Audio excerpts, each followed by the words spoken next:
Today, our topic is compassionate community-centered responses to the drug crisis.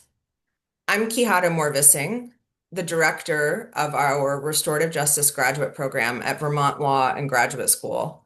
I want to thank the project team who has helped organize this event, Sally Aldrich and Jamila Zadan. And I invite you to share your name and the location you're coming from in the chat today, and your organization if you're coming in a work capacity, just so we get to know you a little bit. Um, so let me tell you a bit about this series, just to ground us all. This Healing Communities to Heal the World series seeks to help people understand how communities heal from difficult and traumatizing past events. We know sometimes that bad things happen to communities, but what we know less about is how communities successfully move forward and rebuild when these bad things happen. So our goal in this series is hearing stories of moving from hard times to better times and the complexity of healing's ups and downs. Each session in our online series focuses on a different topic. For instance, we began the series last year by focusing on how communities heal after an environmental disaster, something that's fresh in our minds right now as we watch the hurricane unfold in Jamaica and Cuba. So we hope through these conversations we can learn examples of how communities move forward and lessons learned from community leaders who have jumped into the difficult but noble work of healing. So, our discussion today is called Compassionate Community Centered Responses to the Drug Crisis. And as I introduce the topic, you can enjoy some photos from the work of our speakers here today. So, we'll just kind of give you a visual slideshow. So, we know that substance use has wide reaching impacts. It affects the lives of individuals, romantic relationships, children, and friendships. But substance use and addiction also affects communities and is affected by communities. In terms of how substance use affects communities, in communities with high rates of substance use, people can feel unsafe or lack pride about the place where they live. In turn, this can affect social capital, how much people connect with others in their neighborhood, and the local economy, such as property values or how often people frequent local businesses. But I think it's also important to understand that substance use comes from community issues. So many communities struggle with unresolved intergenerational trauma that compels people towards substance use. Others struggle with a lack of connection to their community. Cigna has done some research on this and has shared there's an epidemic of loneliness and that people feel twice as lonely as they did in the 1980s. And what's particularly poignant to me is that in 2023, 58% of people reported they feel lonely, and this is particularly strong among youth. So just take that in. The majority of people in the United States are feeling lonely. So this is a sign for us that communities need to do the work to create healthy places to live, both physically and emotionally. Most importantly, substance use has monumental effects when people pass away because of addiction. These losses imprint on a community and create cultures of trauma, from the very personal experiences of loved ones to first responders to neighbors who all have to grapple with this sadness and desperation. When communities experience trauma, the entire community needs to engage in healing that trauma together. As Thomas Hubble states, collective trauma requires collective healing. So, what is so hopeful about our conversation today is we have three speakers who have each spent their careers helping both individuals and communities to find a path from hurt to healing. And they can speak to what works, what doesn't, and what they've learned along the way. As I begin today, I want to acknowledge that many of you in this meeting may have had your lives touched by substance use, and I hope together as an online community that we can support each other here in identifying paths of hope. So I just wanted to remind us, our speakers will be telling some heartfelt stories from their own lives, and participants may be sharing information from their lives as well. So please be respectful. Let's take a moment of silence to ground ourselves in this important topic and honor all that people are bringing into the conversation. And then I will talk about some housekeeping and introduce our speakers.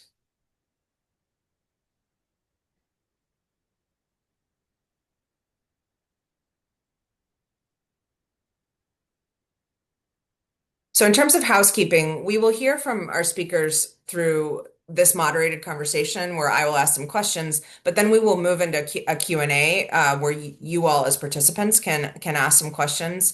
I think the way we're going to handle that is if you'd like to ask a question, it would be great if you could type it into the Zoom chat. You can do that at any time, but we won't take the questions from participants until the Q&A. But when we get to the Q&A, we'll select questions that have been submitted into the chat. And at that time, we're going to invite you to come on camera if you'd like and say hi, identify yourself. You can ask your question to the speaker directly if you'd like to, or if you feel shy, you can decline, and we're happy to ask your question on your behalf. So essentially, we're inviting people to join at your level of comfort. And when you chat the question, if you want, you can indicate if you'd like to share and be present or not. So I'm going to introduce each speaker now just by their name and organization. And then after that, I'm going to prompt the speakers to do a self-introduction with more information. So our speakers today are Tracy Madden, who's a leader at Peer 360 Recovery Alliance in Michigan. Kateri Koyas, the executive director of White Bison and the Wellbriety Movement, who's located in Colorado. And Eric Maynard, the chief judge of the Penobscot Nation Tribal Court and a professor here at Vermont Law and Graduate School, and he's located in Maine. So now I'm going to invite our speakers to introduce themselves. And Eric, Judge Maynard, we'll start with you. So Judge Maynard, when you how did you come to work in the substance use and recovery field? And what does your organization do? Or in this case, the Penobscot court.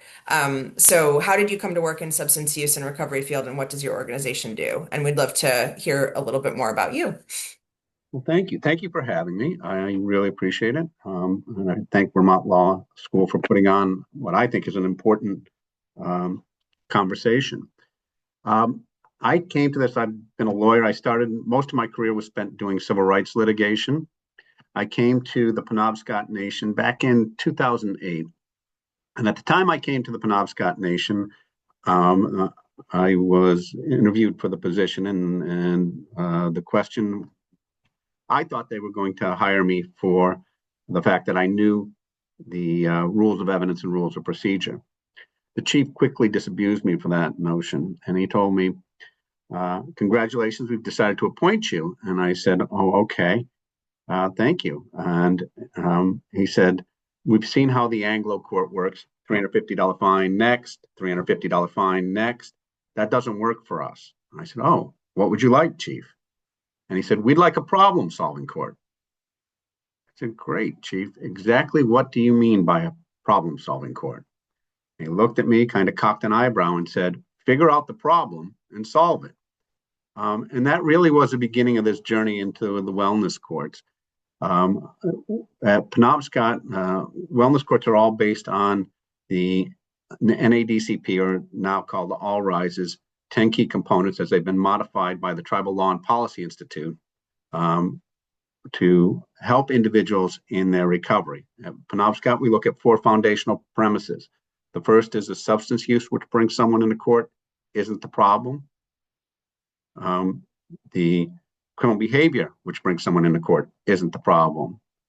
The problem is unresolved trauma, personal, historical, or both, which we need to address. The second is you only change behavior through positive reinforcement, not through negative reinforcement. B.F. Skinner taught us that in 1954, and yet we continue to incarcerate at the highest rates in the world. The third is that it's commitment, not compliance. Nobody can compel somebody else to get well. People have to be committed to their own recovery. We can assist, but we can't compel them, and you can't sentence them to a wellness court program. And the last is alienation drives addiction. And as individuals in the throes of substance use tend to alienate their friends and their families, that continues to lead to more self-medication and drives the addiction. Well, one of the things that we have found, and actually there's a significant amount of data on this, and I'm not Native myself, but we know that the number one protective factor for Native Americans in recovery, according to the data we've seen, has been culture and community. And if we can bring culture and community um, to what the work we do, then we stand a greater chance of helping individuals as they work down the four pathways. I'm not going to go into a discussion of the details at this point in time, but that's a general kind of overview of the work that we do. Thank you very much, Eric. We appreciate you sharing that. Kateri, could you share next? We'd love to know, how did you come to work in the substance use and recovery field, and what does your organization do? Sure. Kulumalsi, Kateri Koyes, and Dinalethe, Nia, Maekana. Hello, good morning. My name is Kateri Koyes. I'm an enrolled tribal member of the Mohican Nation, and I just gave you a greeting in my traditional language. I'm speaking to you today from the traditional lands of the Ute and Cheyenne and Arapaho and in Colorado. And I just wanted to first, thank you all for giving us the opportunity to share a little bit about the well writing movement and our organization and what we do. First and foremost, I'm a woman in long-term recovery. And so for me, what that means is I have not used alcohol or drugs since April 2012. This past April, I just celebrated 13 years of continuous well variety. And I say that as, one of my most important identities that I have, because if it were not for my recovery, then I would not be able to be here with you all today sharing space and, being able to serve as the executive director for the very organization that saved my life.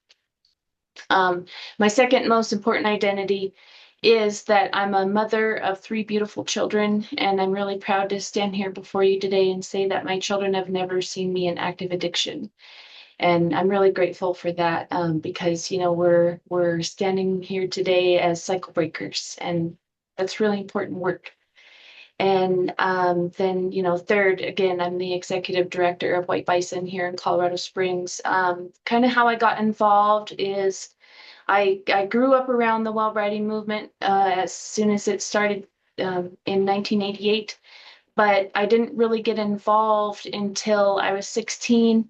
In the year 2000, I got invited to embark upon a walk across the United States where we literally walked from Los Angeles to Washington, D.C. I got invited with White Bison, and the purpose of this journey was to raise awareness of domestic violence on women and children. And so when I first heard that this journey was going on, I was like, walking across the United States, that's kind of crazy. What do you mean? Walking. What are we, Forrest Gump around here? No. But anyway, I got invited, and it was like 2 days before the journey started, and they said, pack your bags, we leave in 2 days. So I said, okay. I actually dropped out of high school to be able to go on this journey.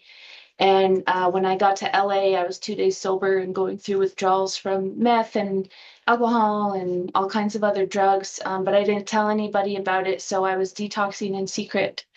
And so for the next 3.5 months, we literally walked from Los Angeles to Washington, D.C. And we held 10 conferences along the way on things like domestic violence, teen suicides, boarding schools, FAS, things like that. And this journey changed the trajectory of my entire life. And, for the first time, I got to be surrounded by my culture. And for the very first time, even though I grew up with a dad in the rooms, I was surrounded by people in recovery on this journey. And I was actually listening to what they were saying. So, there's people on that journey, like I might not know their names or anything like that, but I remember the words that they spoke. Those words will live with me forever. So that led me into getting involved with White Bison as I made a commitment on that journey that I wanted to spend the rest of my life helping to make sure that our kids didn't have to experience domestic violence and, that our families could heal. So that's what I decided to do. And I've pretty much been involved ever since. So for the last 25 years, I've been part of this organization and watched it grow. And basically, for those who aren't familiar with it, what we do is we provide culturally based programs and trainings and resources that are primarily geared towards recovery from alcohol and substance use. We have programs for culturally based treatment and recovery. We have them for adults and youth. We have youth prevention. We have programs that help with people coming back into the community from treatment or incarceration. We have programs that address healing from grief and trauma. And then we have family programs. So we have them for healthy parenting, and then we have them for the whole family. And, some really awesome programs that we have available. If anybody ever wants to check it out, they can visit whitebison.org and learn a little bit more. And then, of course, we'll be sharing a little bit more throughout the panel about some of the programs that we offer and what we've seen and how they've worked in different communities. So thank you very much. Thank you, Kateri. And I think my colleague Sally is sharing some links to the websites that our speakers work at so people can check those out. So those should be coming through on the chat. And now I'd love for Tracy Madden to introduce herself from Peer 360 Recovery Alliance. Tracy, could you tell us what brought you to the substance use and recovery field and a little bit about what your organization does? Absolutely. First, I want to say thank you so much for having this platform and giving us a voice to be able to share what we have all learned with others. I want to thank you all for that. And also how humbling it is to be on a panel with both of you, Eric and Kateri. I was listening to you all and phenomenal. So I am humbled. So my name is Tracy Madden. I am a person in long-term recovery. And what that means to me is to, aside from not having used any drugs or drank or lived the lifestyle associated with that, in 24 years, it means I get to be a good mother today. I love that Kateri shared about her children. It means I get to be a good mother today. It means when my grandchildren come to see me, they know that Gigi's got some cookies that are stashed away in the kitchen somewhere, right? My mother knows she can call me today and she doesn't worry about getting that phone call in the middle of the night.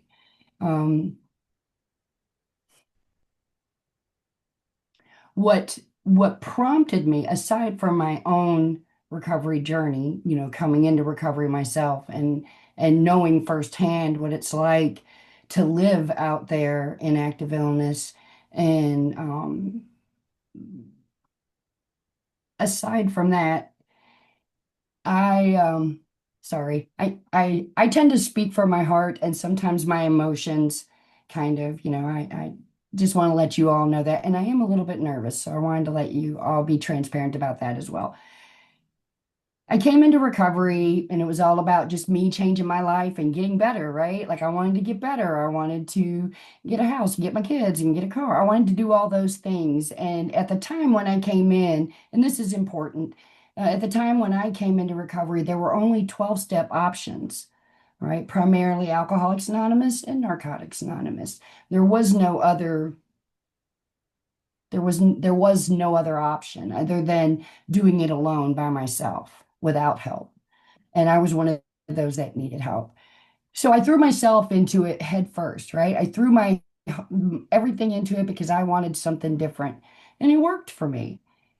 And then I had children that one by one, as I'm recovering, they start getting into drugs and alcohol.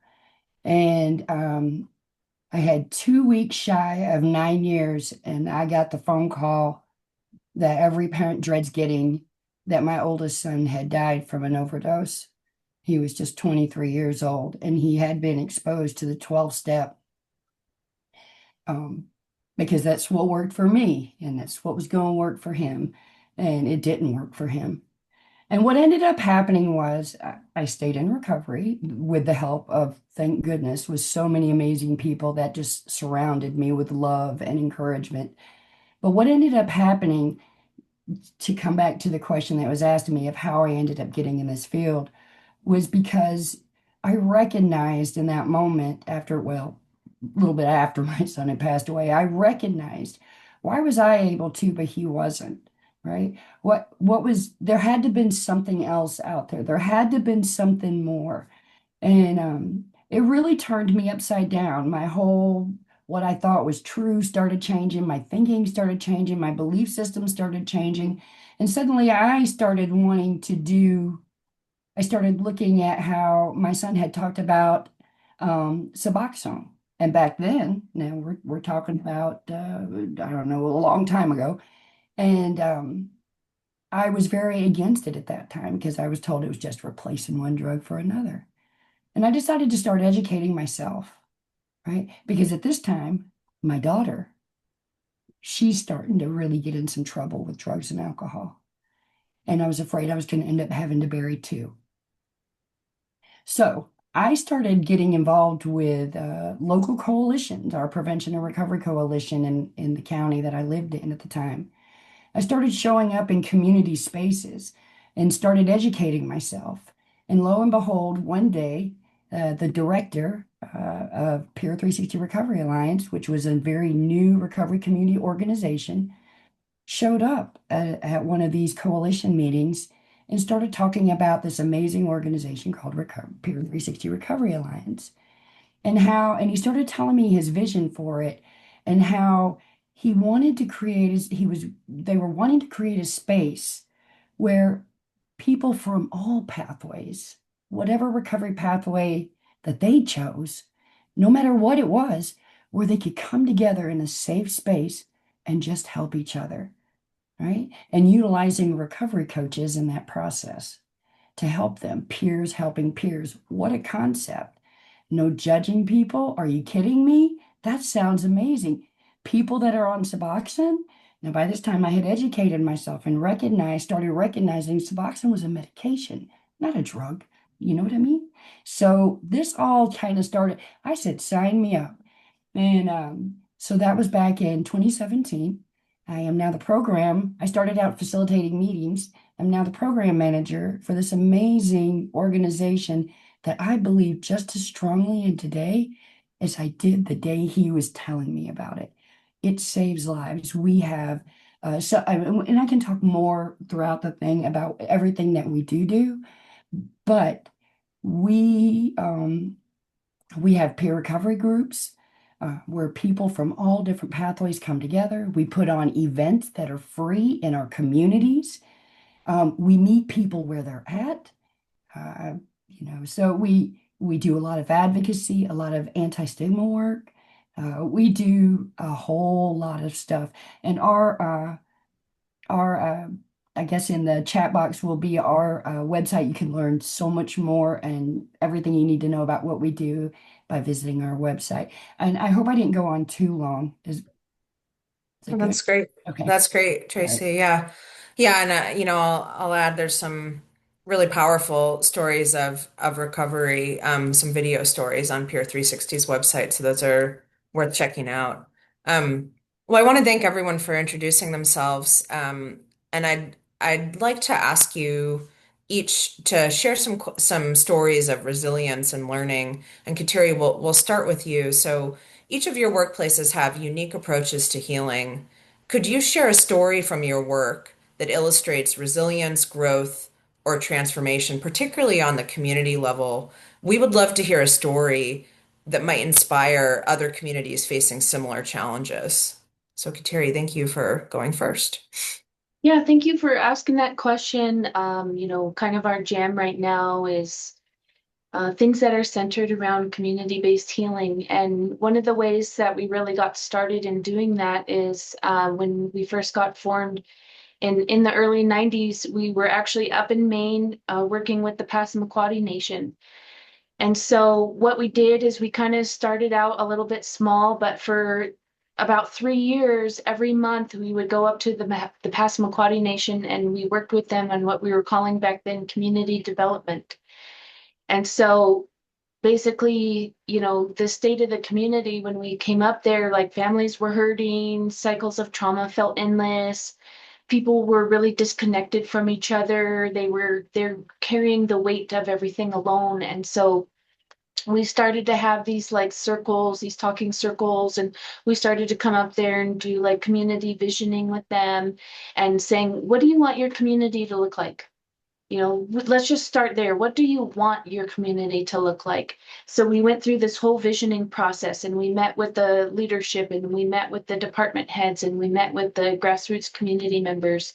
And we did this process called mind mapping, where we just said, what do you want your community to look like in 5 years? If these, what are the issues? And if these issues weren't there, what would your community look like then? And so based on what they said, what we did is we put together this vision book.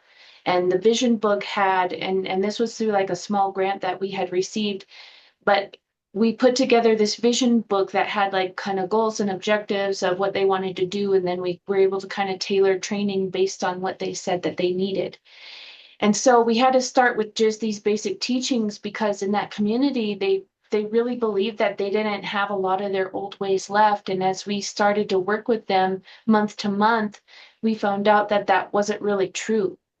And so in meeting in the circles and what we did, like the circles became a safe place to share and listen and to remind each other that nobody was alone, and that they began to form these connections, which was really, really important because what we found is that the opposite of addiction is not sobriety. The opposite of addiction is connection. And so they started to connect to each other. And then before long, the families and the youth reconnected. Elders were sharing some of the old teachings again. They started to learn the language and they started to teach it. And they did a whole lot of things where they got the youth involved. They kind of had like a youth tribal council almost that they added on. They had like a wellness radio station that they ended up developing. We did a lot of work in that community. And the work that we did kind of became the foundation that we built the entire Wellbriety movement on. And by the time that we got done working with them over the course of a few years, they went from having probably 90%, alcohol rates to probably more like 89% sobriety among youth, among elders, among adults. It was a really incredible transformation. And actually, the word Wellbriety, for anybody who might not be familiar with what that is it means not only to be sober, but to be well. It means being balanced emotionally, mentally, physically, and spiritually. And the way that that word came about was from the Passamaquoddy Nation. They had a word in their language, which I won't attempt to pronounce for you all today, but they had this word in their language and there was no English equivalent. And so what we had to do is we had to kind of make it up to be meaning what it meant in their language. So it means to be sober and well. So one of the analogies that we like to use is like, let's just say that you got a jerk and he's drinking and all he does is quit drinking. Okay, well, that's great, but he's a sober jerk, right? So we have to work on that whole person wellness and being balanced and healing emotionally, mentally, physically, and spiritually. So, throughout working with them, we discovered that the knowledge that we were seeking, that it lived inside of them. And we got some of the teachings that we started to weave into the programs that we developed called like the 4 laws of change. And so those laws, for example, say changes from within. The second law says in order for development to occur, it must be preceded by a vision. That teaching says, first you set the vision and then you see, you do not see first. The third law says a great learning must take place, and that occurs throughout the whole cycle of life, baby, youth, adult, elder, from individual, family to community and nation. So we have to work together, right? Have this great learning. And then the fourth law says you must create a healing forest. Now, what that means is creating a healing forest. Let's just say you have this forest of really sick trees, right? And you take one of those trees out of the sick forest and you take that tree on down to treatment, right? And you give it all the healthy nutrients and food and 12-step meetings and everything that it needs or whatever to be a good, healthy tree. And then that tree gets out and goes home to this sick forest. What is going to happen to that tree probably? Well, that tree might become sick again. And so you have to work on healing the whole forest. And it was through our work with the Passamaquoddy Nation that we started to develop this healing forest model, which is how, we operate today. And so it created like a model that we were able to use throughout the course of the last, 35 years that we've been doing this work on how to work with communities and how to bring the vision that they want to see and how to tailor, the work that we do based on what they say their needs are. And then we can say, okay, we have X, Y, and Z programs, we can come in and we can help you achieve that vision by doing, training, by working with the leadership, by working with the department heads, by working with the grassroots community members to come together with this, kind of, we call it like strategic visioning, right? We do this visioning process. And so what we saw was a massive transformation from, just really being rooted in addiction and to really starting to even teach the kids the language and their culture, and it really started to thrive again, and they found out,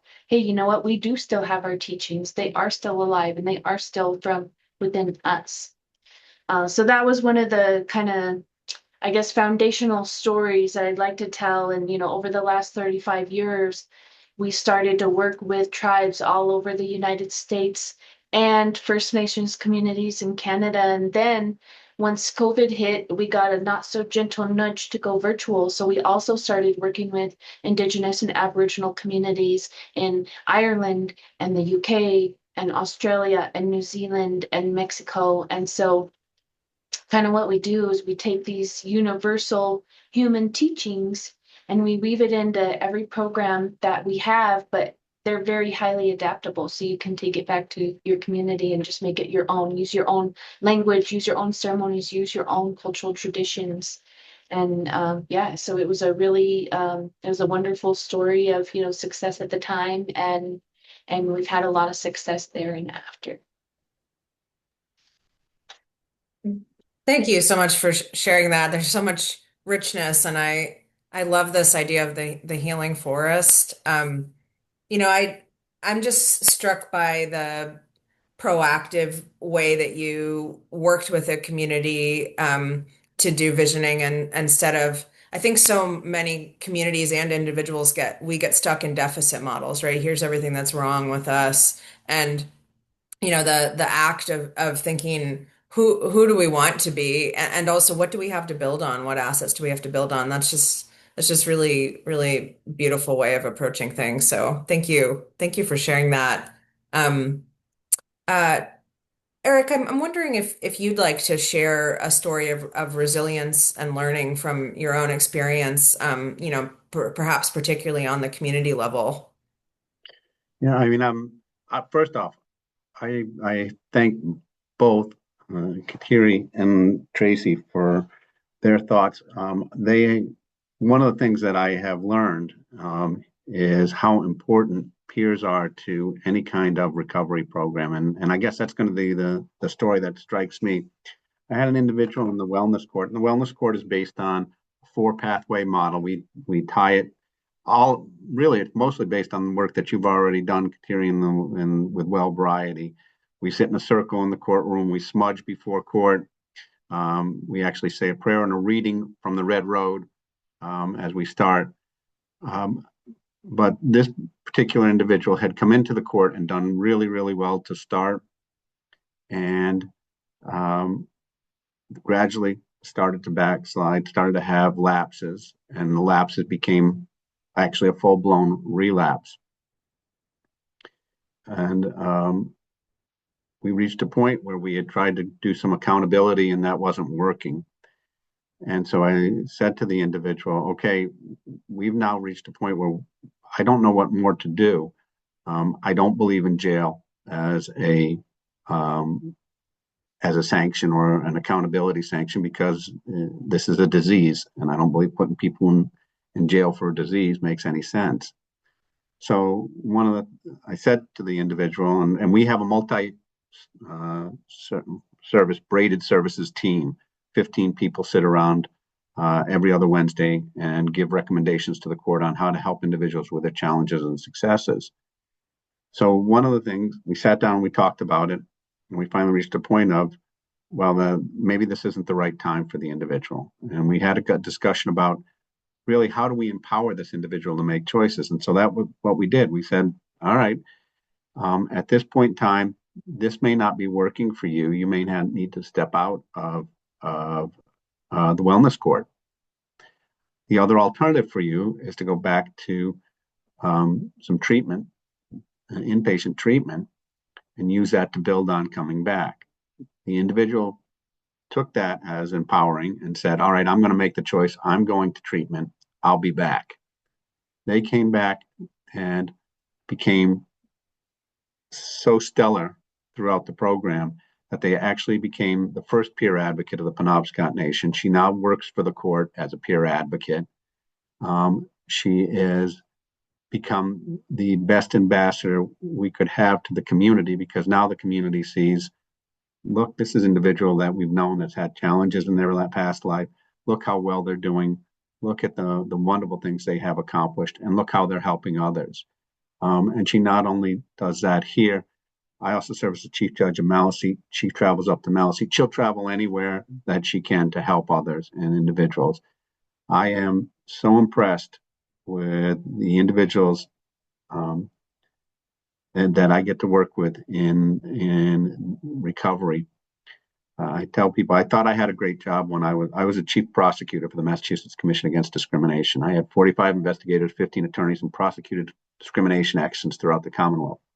It doesn't compare to the work that we get to do with the wellness court and with people in recovery, because I see individuals who face some significant challenges with family, with substances, handling those challenges with grace, dignity, and humor, and making a difference not only in their own lives, but in the lives of their families and in the community as a whole.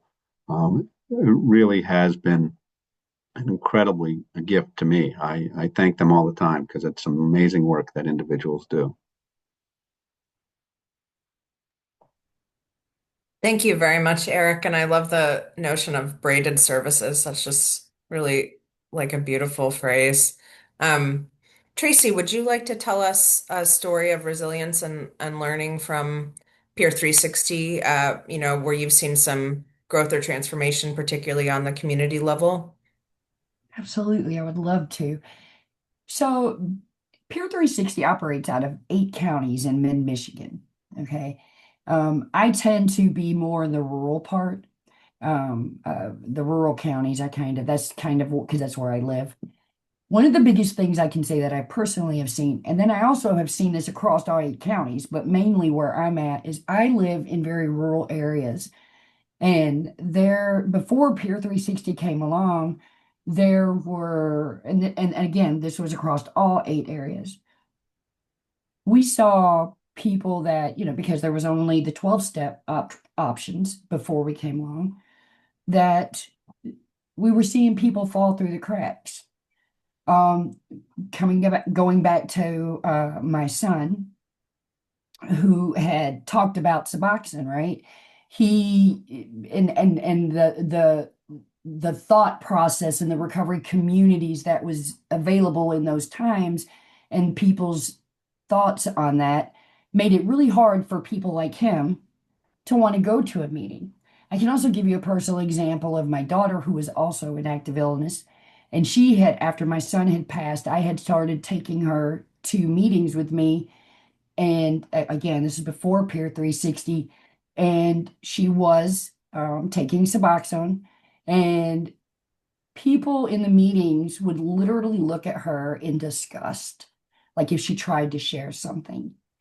And or they would tell her she needed to, oh, you're taking that? Okay, you need to wait. True story. And I remember how it made my daughter feel, and I know how it made me feel as a parent, right? Seeing my own daughter. Peer 360's approach in our communities, especially over here in the rural communities, has been phenomenal. We see people that would have ordinarily fallen through the cracks because of because they were on some MAR and or mental health illness, taking medication for mental health illness. We see those people coming in now, and they're getting recovery, and they're staying, and they are contributing to the community. They're going on to be recovery coaches themselves, or to reach out and help other people. It is truly, truly a beautiful thing. As a result of this, we have witnessed before we came on board, we've seen where a lot of probation offices and judges a lot of times would only accept meeting verification if it was from a 12-step community. We ran into that a lot here. And but now they are accepting. Um, they're way more accepting of us now. More folks are getting more recovery access. And another thing that we do is we're always trying to figure out a way to work in the gap. Okay. Like who's missing from our table? I love that Kateri talked about the healing forest. Our organization, we started noticing that we have a Native American community in one of our counties. And it was like, why are they not at our table? What can we do to help get them at the table? And one of my coworkers happens to be on here. Hopefully later she'll be able to share some stuff. However, we ended up going into that community saying, what do you need from us? What can we do to help you? And they told us the culture first. And we ended up writing a grant and for what we call the Recovery on the Nines and the Healing Forest. And I cannot begin to tell. I mean, I'm not Native American either, but to see the impact, the positive impact, just being welcoming and having people come in and just saying, here we are. What do you need from us? What can we do to modify our services to help you? And to see the beautiful, just to see the growth and to see people recovering and to see I love that you use the sick forest now becoming a healing forest there is such a beautiful thing. We're always doing that. Who's missing from the table? What can we do to help get them there? What do they need to get them there? How can we make them feel safe? So, yeah. Thank you, Tracy. Some of the themes that I'm hearing as folks speak is the importance of listening to the community, both of the people who your organization is serving, but also the local community, and resisting a one-size-fits-all approach to services, but instead of approaching communities as unique, because each community is unique, as is each person. So I really appreciate that. I'd like to ask a question now. About keeping our hearts soft in the face of harm. And Eric, I think I'll start this question with you. So, substance use and addiction can create ripple effects of pain across families and communities. So, how do we encourage compassion, openness, and healing when people have been deeply hurt by those impacts? I think one of the most interesting things that happened with Penobscot was as part of the wellness court, we held community nights, and we would invite the community to come in and have a conversation with the court and participants if the participants wished to speak. They didn't have to, but they were invited in to speak. And the perspective, as you might imagine, was, we wanted a court. Why we got a marshmallow court? That's what they used to call it. Wellness court is a marshmallow court. It's soft on crime. We wanted a court that was going to put people away. And a really interesting thing happened with education. We had two things occurred during that community night. One of them was we had a professor from the University of Maine come up, and she had this wonderful CAT scan of the human brain that went out from the last day of use to 110 days past last use. And what it showed is the parts of the brain that were high functioning showed up bright yellow. Parts of the brain that were not functioning showed up dark blue. And so the whole out to 110 days past last use, the whole prefrontal cortex, the whole executive function part of the brain, the part of the brain that says, I'm making good decisions, I'm making good choices, non-functioning. The only thing that was functioning was the pleasure center of the brain. That was high functioning, that was firing all the time. So that got some of the elders speaking. And they were like, well, that's bad. So if you started, why can't you just stop? And to the credit of the individuals who were in the program who chose to speak, one of them got up and said, look, I didn't I didn't wake up in the morning saying I wanted to be an addict and I don't want to be. Um, it's not a choice. I would love to just stop if I could. And then to talk about and educate about um, some of the challenges in recovery and why recovery takes an extended period of time um, really seem to bring some healing to the community, or at least get us some breathing space from the community. But the best means of healing the community are the individuals who have gone through recovery and are back in the community. One of the things that we require of our individuals before they commence from the wellness court is that they do a give back project to the community. And that being back in the community, doing something for it, I can't tell you the number of times I've had people who are, and we call them relatives in the program, relatives of the program come back and say, I used to walk down the street and people would go to the other side. Now I walk down the street and they go, "Hey, John, how are you today?" And that difference says a whole lot about healing within the community because people need it's a visible healing, I guess, is what I would say with it. And so when you talk about keeping heart soft in the face of the harm, that's, I think, how you do it for the community. I think for those that are part and parcel of the work is recognizing, and I've seen way too many judges do this, where they believe that individuals' non-compliance with a program is defiance, rather than recognizing that there's an illness that underlies it that has to be dealt with. Thank you very much. And, you know, as someone who teaches restorative justice, the idea of a give back project to the community is just so in line with those values. So I love that idea. Um, Tracy, do you want to share some about keeping hearts soft in the face of harm, and how we can encourage compassion, openness, and healing when people have been deeply hurt by some of these impacts from substance use? Yeah.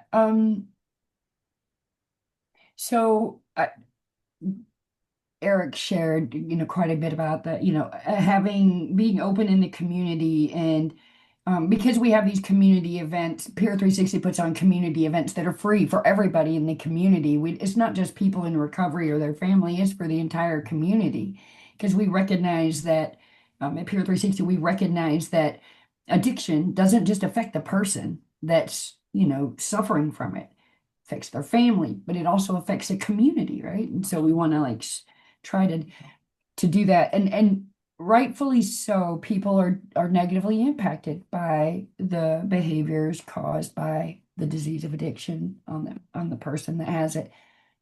And what can we do, or what do we do, is we encourage community and family members. We have seen many times where we provide the safe spaces where people can come to reconnect, maybe families that have split apart because of addiction, and we have a community event where the person that's now in recovery comes and can meet their family in a safe space and maybe bring the children, and then the family members around them start seeing, oh, well, this, they start softening up a little bit. They start looking at recovery as being something different. We also talk about it as being an illness rather than, being something to do with just, it's a moral choice or something.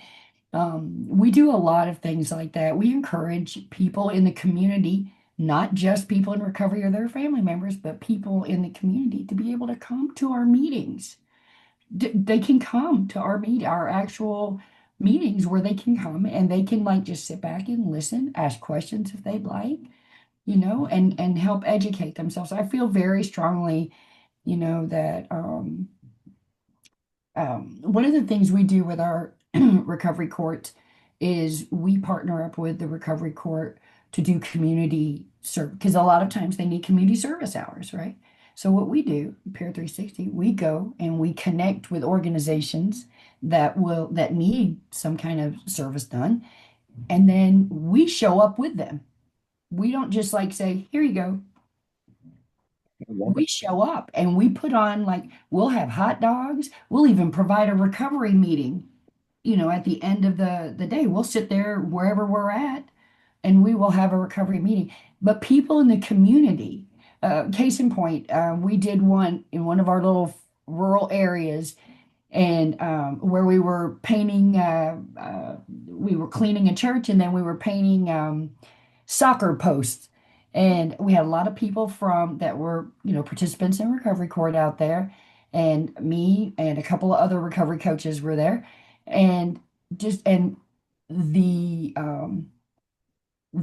village president heard that we were in his community and that there was a bunch of people from, that court, right, in his neck of the woods.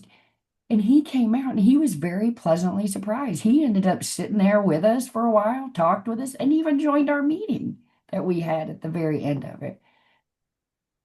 So I feel like a lot of it has to, going into the community and getting people to humanize us. That's, to humanize people in recovery is the biggest thing, biggest way. Thank you, Tracy. And I really appreciate this. I think that recovery spaces have historically been these secret spaces, and I really appreciate taking the secret away and destigmatizing those experiences. That's really important.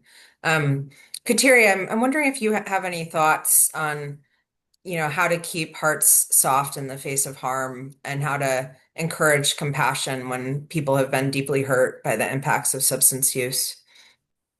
Sure. So I guess one of the first things that I would say is when, people have experienced hurt or pain due to substance use and addiction, I think it's very natural for their walls to go up. And the thing to know is that when we're looking at healing, it doesn't start with blame. What it does is it starts with compassion and it starts with truth. And I think kind of like what Tracy was saying is to recognize that that is not the result of who the person innately is, that, it is something that is a response to things that have happened to them. And so, not saying, okay, like why the use, but why the pain, right? Going in and asking those questions.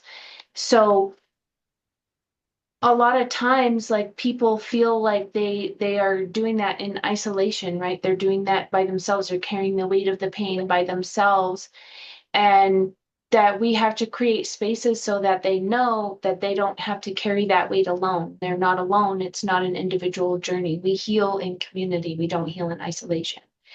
And so we create these spaces to speak and listen, to pray for one another, to pray for courage, to forgive. um, a long time ago in 2009, we started to really learn about the impacts of intergenerational and historical trauma. And so for, us in Indigenous communities, a lot of that was No. tracing back. Yeah, no, I was thinking at home whether I had anything. So a lot of that was tracing back to the time of the boarding schools. And so, during that time, we had, it started in Carlisle, Pennsylvania in 1879, and it was a model for over 500 schools that would be developed here in the United States. And so what happened is these kids were taken from their families, young kids, 5, 6 years old, taken from their families, put in these schools, and these were government run and church run schools. And the goal was to eradicate Indigenous culture completely. They actually had an initiative with a slogan that said, "Kill the Indian, save the man." So what they did is their hair was cut. They were given English names, forced to learn the English language and Christianity, and they were forced to learn vocational skills, but they were not allowed to practice their language, their ceremony, wear their traditional clothing.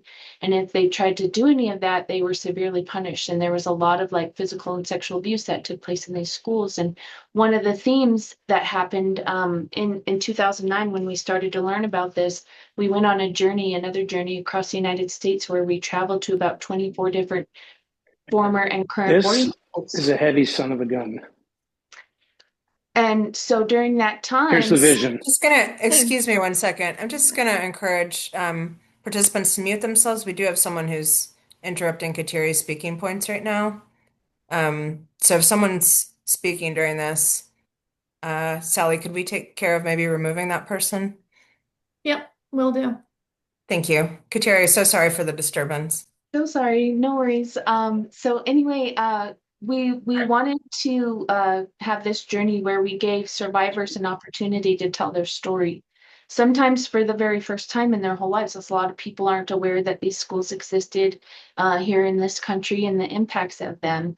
But what it did is it created a whole generation of people who did not know how to give or receive love. Now they, were raised up in this way, and that's the only way that they knew. So they passed that on to their children, and that's how they raised their children. And then they passed that on to their children, and that's how they raised their children. So it created this legacy of intergenerational and historical trauma. So what we know, we get our teachings from nature, right? There's a physical world that you can see, there's a spiritual world that you can't see, and that they're interconnected. So when trauma is introduced into that spiritual world, what happens is, like, imagine that you have the earth, right? That's cut in half and you can see things below the ground and you can see things above the ground. Well, what that created were communities and individuals that, instead of being like rooted and grounded and raised up in a way where they had their ceremony and culture and interconnectedness and their, these values, they were raised up in a way that was rooted in anger and guilt and shame and fear. And so trauma was introduced into the spirit world, like the below ground, the stuff that you can't see, and it started to manifest into our communities as all the issues that you see today: substance use, violence, sexual abuse, all these different things, right? So what we had been looking at doing is we were treating symptoms. We were not going in and treating the root cause. And what we found is that the root cause is this intergenerational trauma. So to kind of understand and have that background knowledge of why our communities are the way they are, why our individuals are the way that they are, and how they've been impacted, learning a little bit of that helps us to understand that the world that we created today was not created by us. It was created by the generations before us, because everything we are experiencing today is a result of 7 generations ago. Everything that we do today will impact the next 7 generations to come, right? So in having that education and knowing that this does like ripple out into each individual, each family within the community. But more important than that, what I would say is that we have to work on not only having that education, but changing consciousness in our communities, right? So right now, it's like there's this fog that's over all of our communities. And what it does is it limits what we can see. And the community self-talk and the belief is stuff like, well, people are talking bad about it. Oh, this is how it's always been. It's never going to change. Leadership won't approve these programs. There's no money. We're waiting for the government. Tribal council didn't approve this, so we can't go do it. This is the way it's always going to be. Gossip, gossip, gossip, jealousy, all these things that are going on, right? So what we have to do is start changing consciousness in our communities by, number one, changing the way that we talk about our communities, changing the way that we talk about ourselves, changing the way that we talk about each other, right? This isn't a time to tear each other down. This is a time to build one another up, because our kids are dying and we are losing people in our communities, and we cannot afford to do that to one another anymore. This is a time for being uplifting. This is a time for coming together. And we know that we heal in community. And if that's true, and we heal in community, then how are we treating, if like our community is our medicine, how are we treating our medicine? Right? How are we doing that? Are we respecting our communities the way that we would like our traditional medicines, like our cedar and our sage? Are we respecting our communities? If there's medicine, like we would our sweat lodges, like we would, are we practicing kindness? That's one thing that we definitely have to do, because it's like there is a ripple effect of everything that we do. Let's just say that you're driving to Seattle, right? One small change or if direction in your route will affect very far down the road, right?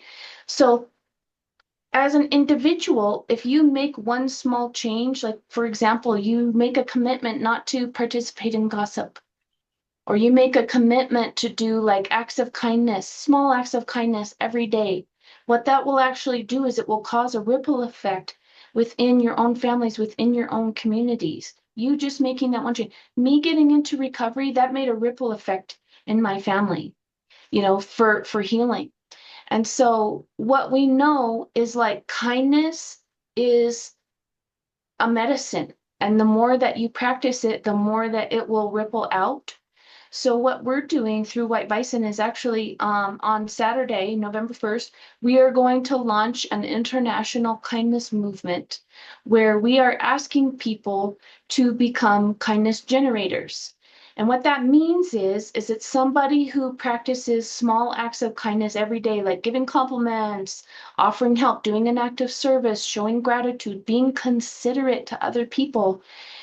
It doesn't mean that you choose to ignore or not make people accountable or anything like that, let people walk all over you. That's not what kindness means. What kindness means, a kindness generator is someone who chooses to send good medicine out into the world through actions, through words, through intentions. In our teachings, we know that everything is interconnected. So when you speak kindness, it moves all throughout the spiritual world and it has that ripple effect.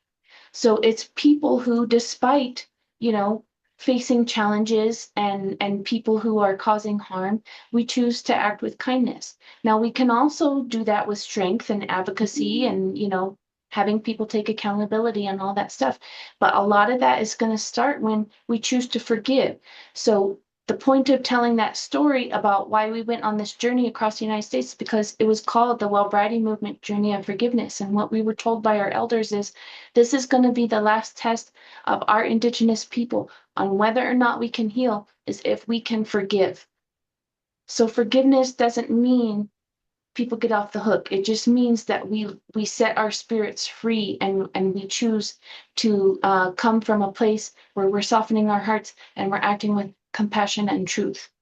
And so every act of kindness plants a seed, and over time, those seeds start to grow to strengthen the whole community. And what we do is we heal together. So when one heart opens, the whole circle becomes stronger and everyone starts to feel whole again. So that compassion, that is like the thread that mends our families and our communities. And it will start when a lot of Miriam, us I'm so shift. sorry to interrupt. That's it. That's all I I was going to think say. I think we might just have to pivot to some questions from the audience. Do you want to just say a last word on That was that? it.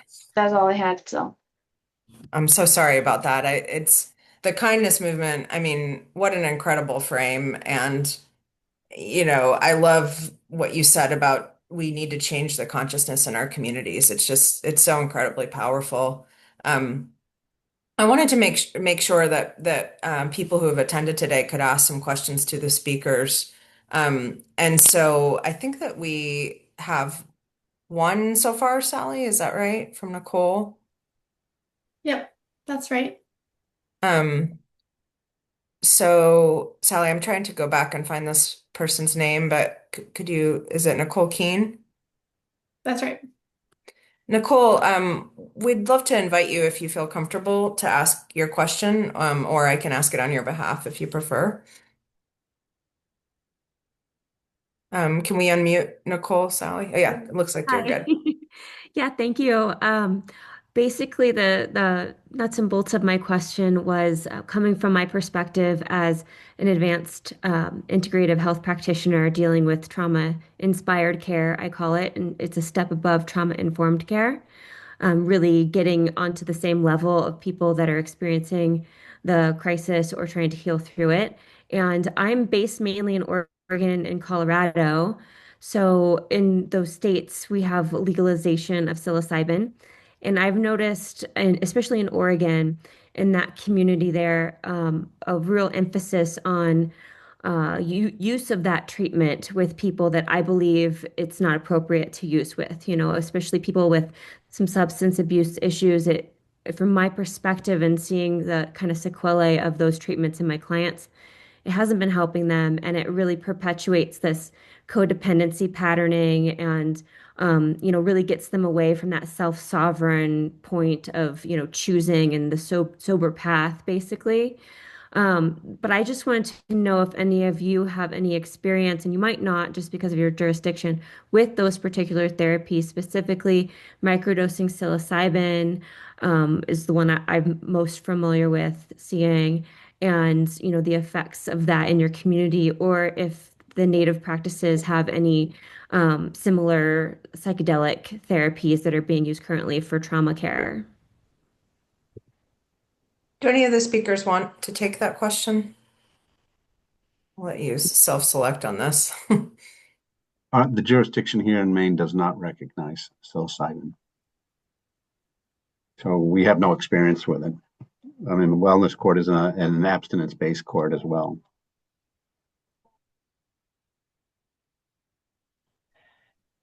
From a pure 360 standpoint, no matter what a person, if if psilocybin is what helps them, get up and go to work and take care of their kids and and they're not committing crimes and they're doing whatever they're if that's their pathway, they're welcome to come to our meetings. They are absolutely welcome to come to our meetings. I mean, do we tell people what they should or shouldn't do? No, we don't. But um yeah. So as far as peer 360 standpoint goes, a person's in recovery when they say they are. And if that's, I don't know if that even remotely comes close to answering your question. Yeah, I did appreciate your perspective in that respect with, other substance use or medicine, relying on medicines to pharmaceuticals and things like that to help transition people. I do appreciate that perspective that you have. Well, thank you, Nicole, for asking a question. Does anyone else have a question they'd like to ask the speakers? You can either place a question in the chat or raise your hand. If not, I have a sort of final question for the speakers around lessons learned, but just wondering if the audience would like to ask any questions. I can give you a second.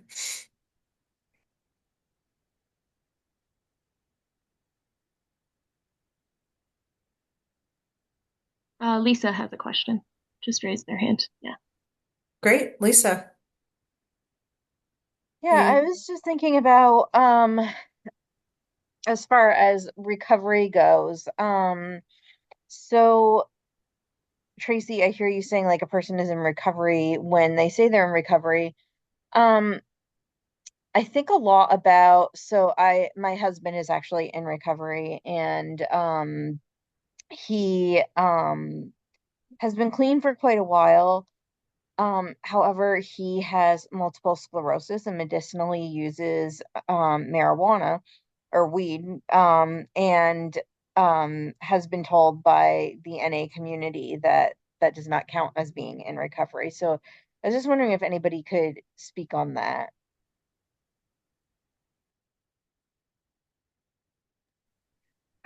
I have heard if it's prescribed as a treatment, it is absolutely usable. I mean, I think Missouri recently put in its constitution that they could, if you used marijuana for medicinal purposes, it could not be taken away, and that a recovery court, even a recovery court, could not permit somebody to come in. And I think that's Michigan. I think has done the same with regards to the ADA, and said under the Americans with Disabilities Act, if it's prescribed for you, no recovery court can say that that is not allowed.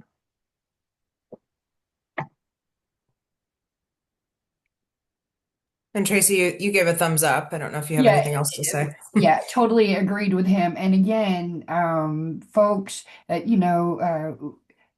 we can't, the state of Michigan, approves, it's legal in Michigan to smoke weed and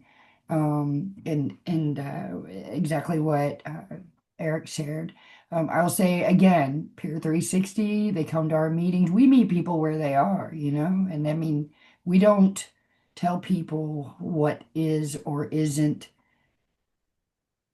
recovery for them. You know what I mean? We meet them where they're at. We're just happy they're above ground, and what can we do to help them? And we're catching those people that are falling in the cracks, like my son, my daughter, which I do want to say that my daughter is now in recovery for several years. So I'm pretty proud of that. And she found that in an all recovery, through Peer 360, saved her life.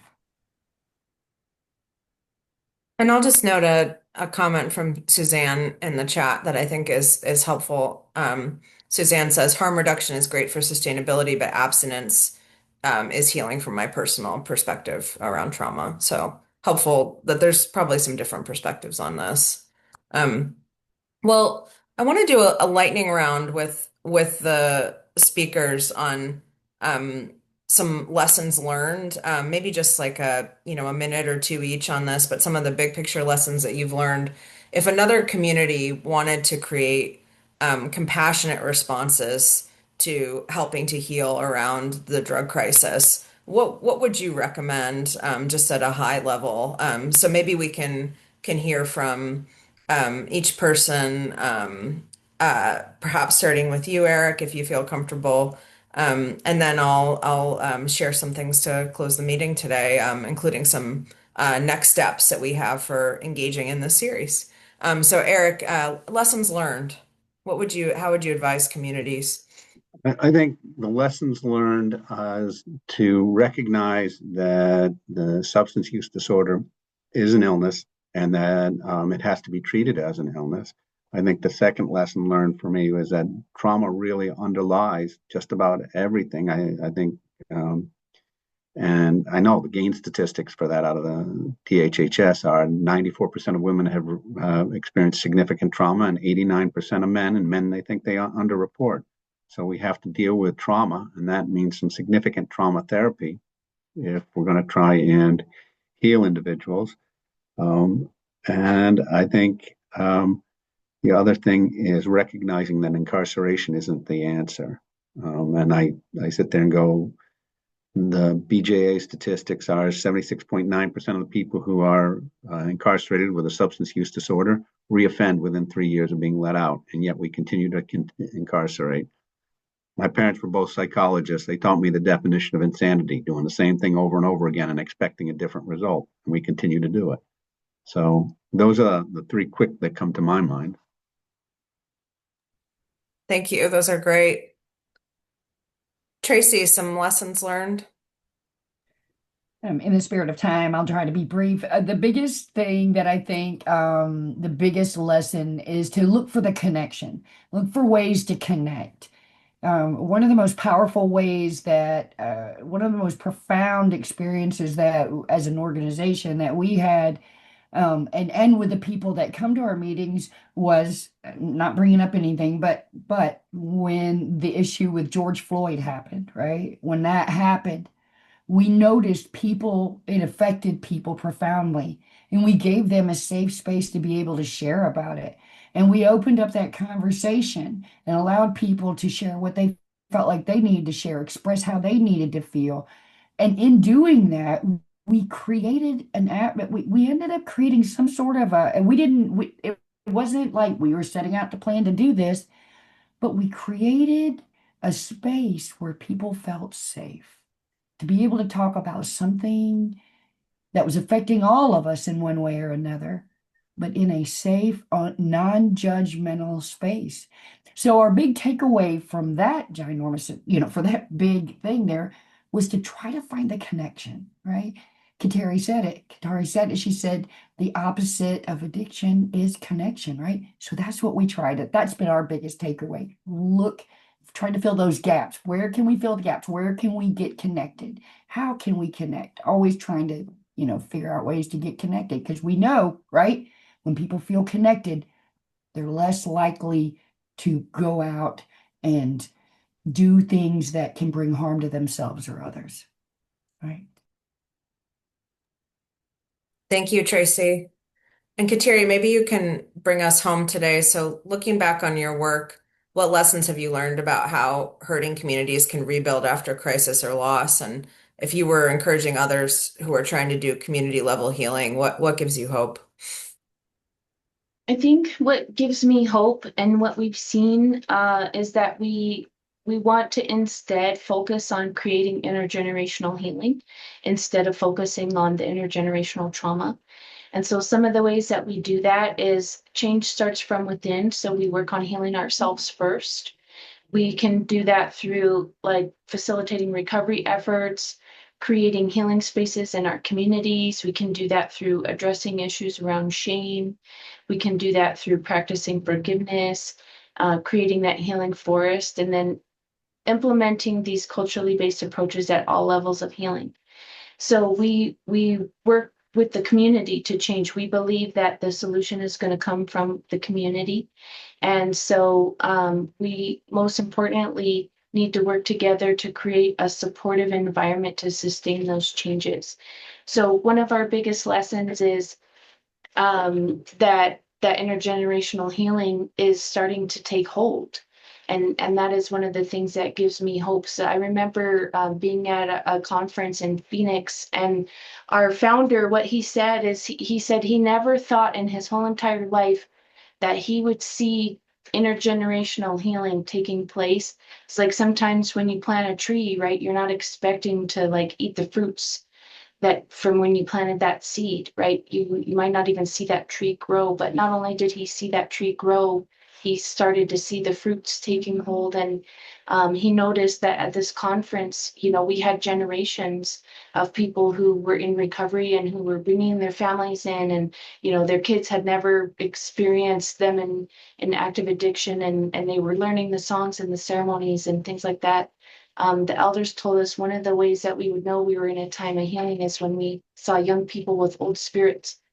And so seeing the youth get back involved and the language being revitalized and those cultural ways, those old teachings, start to become something that's more normal, that gives me hope that, we are headed in the right direction. And one of the things that the elders told us too is that we have a circle of our medicinal teachings that have red, yellow, black, and white to represent the four directions of the human race. The elders told us that there will be a time when we want to heal, that everyone's going to have to come to the circle and share their teachings with each other because each one is just a part of the whole circle. And we're starting to see that happen too, and people working in collaboration and people, making those connections within their communities. So those some of the most powerful things that I've been able to witness. So thank you, Anashik. That means thank you in my language for giving us an opportunity to share a little bit about that and weave some of the messages from the Wellbrighting movement and teachings in there. And thank you for the opportunity to share space and fellowship with all of you. Thank you very much. And I think that's such a helpful way to wrap us up today is to think about reprogramming our language, which will reprogram our thinking. I just was struck, Kateri, when you were speaking, how often we hear the phrase intergenerational trauma, but how often do we hear the phrase intergenerational healing in contrast, right? That's not something that we're talking about. And I think we need to reprogram our language. So, well, Sally, do you mind pulling up a few closing slides for us for the group? Actually, I can do it.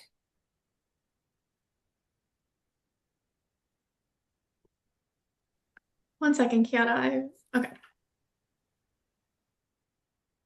Okay, can we see this here? Yes. Yes. Okay. So I just wanted to share that we will have our next healing series on December 4th, from again at noon Eastern time, and that will be about healing after an economic downturn. In a moment, I think my colleagues will chat this link so that you're able to register if you'd like to join. So this will be the story of Millinocket, Maine, which was a mill town, and the mill moved out of the community. And the Institute for Local Self-Reliance, which is a national organization that works in communities that have had economic devastations to figure out their community identity and rebuild. So, actually kind of builds off of some of the themes we've been thinking about today. I also just wanted to share with you all that Vermont Law and Graduate School is a graduate program. Sally, I don't know if you have that slide available, but so we offer a master's in restorative justice, a graduate certificate in restorative justice, and a joint JD if you want to become a lawyer, where you can focus on restorative justice. And we're also developing some badges in restorative justice, which are lighter weight, kind of 3 to 4 hour online professional development credentials for people who want to learn a little bit about restorative justice. So if you're ever interested in that, here's some emails. It's my email there, Kihata at the top, and our admissions, and we'd love to see you with us as a student. So anyway, I just want to thank everyone so much for joining us. I'll stick on if there are further questions, but I want to give a huge thanks to our panelists for all of their wisdom today. I see some nice messages coming in from people who participated, and we hope that we see you again in December. So thanks, everyone. Thank you.